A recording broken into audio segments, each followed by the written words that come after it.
ઉનાળાની શરૂઆતે જ પાણીનો કકળાટ। દાહોદ જિલ્લાના વિવિધ વિસ્તારોમાં ઉનાળાની શરૂઆતમાં જ પાણીનો પોકાર શરૂ થવા પામ્યો છે।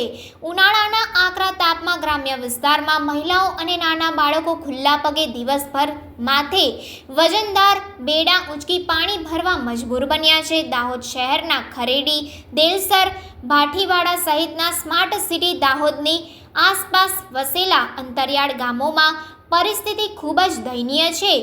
ખરેડી તેમજ ભાઠીવાડા સહિતના ગામોમાં નળ સે જળ યોજના માત્ર કાગળ પર જ હયાત છે, જેના પગલે આ ગામોમાં વસવાટ કરતા ગ્રામજનો એકમાત્ર કૂવા પર જ નિર્ભર છે। ગામના લોકો ઉનાળાના આકરા તાપમાં કૂવામાંથી પાણી ભરવા માટે લાઇનમાં ઊભા રહેલા જોવા મળી રહ્યા છે। તેમ છતાં ગ્રામજનોને ફિલ્ટર વગરનું જંતુનાશક પાણી પીવું પડી રહ્યું છે। ખરેડી વિસ્તારમાં તો કૂવામાં જંતુઓ તરતા જોવા મળી રહ્યા છે। હમણાં જ જો આ પરિસ્થિતિ છે તો ઉનાળાના મધ્યમાં ગ્રામજનોને પાણી ઉપલબ્ધ થશે કે કેમ તે જોવાનું રહ્યું છે।